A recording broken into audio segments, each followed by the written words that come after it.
Bienvenue sur la chaîne L'équipe. On se retrouve pour une vidéo mercato avec l'officialisation de Bellingham du côté de Madrid, l'affaire Mbappé avec son refus de lever la clause d'1 an de son contrat.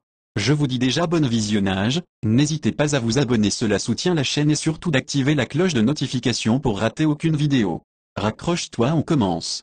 Le Borussia Dortmund avait déjà officialisé la nouvelle la semaine dernière, mais c'est désormais confirmé côté espagnol, Jude Bellingham est un joueur du Real Madrid.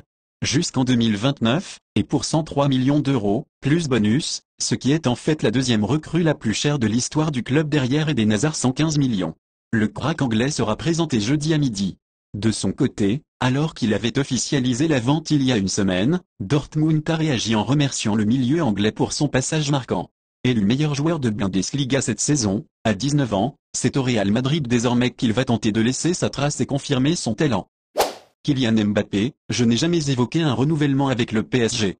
Communiqué officiel de Kylian Mbappé aujourd'hui, je n'ai jamais discuté d'une prolongation de contrat avec le PSG. Déclaration de Kylian Mbappé, le conseil est informé depuis le 15 juillet 2022 de ma décision de ne pas prolonger au-delà de 2024, et la lettre envoyée n'avait pour but que de confirmer ce que je leur avais déjà dit. L'attaquant français a envoyé une lettre indiquant qu'il ne renouvellerait pas avec le PSG. Paris Saint-Germain, ouvrant la porte au club envisageant sérieusement de le vendre dans les prochaines semaines. Il semblait que ce serait juste un autre lundi tranquille à Paris, avec un beau soleil et une douce brise. Cependant, vers 17 h, dans l'après-midi, il y a eu une éruption volcanique, au moins sur le terrain de football. Kylian Mbappé, utilisant l'email comme média, a transmis sa décision au club, il ne prolongerait pas son contrat jusqu'en 2025. Cette annonce inattendue a créé un remue-ménage et a rouvert une blessure qui semblait avoir guéri il y a un an. À l'époque, un exubérant Al-Khelaifi avait annoncé au Parc des Princes que le talentueux joueur de Bondy avait accepté de prolonger son contrat jusqu'à cette date. Cependant, cette annonce initiale d'une prolongation de 3 ans était davantage un accord de gentleman entre le président du club et Mbappé. La vérité était que l'attaquant ne s'était pas vraiment renouvelé avant 2025, au lieu de cela, son contrat a été prolongé jusqu'en 2024 avec l'option pour une année supplémentaire. La clause stipulait qu'il avait jusqu'au 31 juillet pour exercer l'option s'il souhaitait terminer sa 3e année dans la capitale française. Pendant des mois, des indications ont indiqué un non-renouvellement, et cela a été officiellement confirmé lundi lorsque le joueur a envoyé une lettre au siège du club à Boulogne-Billancourt.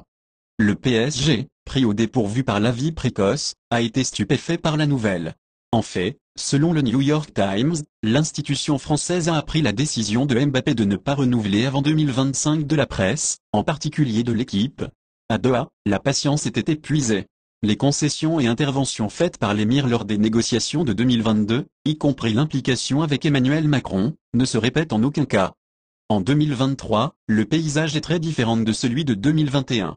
Premièrement, le PSG ne fuit plus à la presse que son lecteur vedette n'est non transférable. Auparavant, Al-Khelaifi avait déclaré avec audace dans une interview avec l'équipe que Mbappé ne partirait pas gratuitement ou ne serait pas vendu. Ces mots, considérés comme une menace par le camp des joueurs, se sont avérés vrais car le président a réussi à obtenir la signature de l'international français en mai 2022, le Parc des Princes débordant d'excitation. Deuxièmement, le moment est important. En 2021, Mbappé a informé le PSG de son désir de partir en août, juste un mois avant la fermeture de la fenêtre de transfert et lorsque la saison était déjà en cours. 2 ans plus tard, le jeune talent de Bondy a devancé la situation en donnant un préavis au club, leur laissant le temps de prendre une décision. Soit ils le vendent maintenant, soit il deviendra un agent libre en 2024, mais ce qui reste clair, c'est qu'il ne renouvellera pas son contrat. Les semaines à venir devraient être cruciales pour mettre fin à un chapitre qui semble générer de nouveaux épisodes chaque année. Depuis son renouvellement de contrat en 2022, le mécontentement de Mbappé est un problème permanent. Cela a commencé par la pénale impliquant Neymar Jr. en août, suivi de sa menace de départ en octobre 2022, et de son culminant dans son histoire Instagram intitulée Pivot Gang, un message sarcastique dirigé contre Al-Khelaifi pour avoir omis de signer un numéro fiable 9, ce qui lui aurait accordé une plus grande liberté sur le terrain. Cette saga en cours a laissé Doha exaspéré, la possibilité de vendre Mbappé sur le marché actuel des transferts étant actuellement envisagée. Real Madrid CF avait prévu pour 2024, mais les répliques de cette dernière annonce pourraient changer le mensonge du terrain.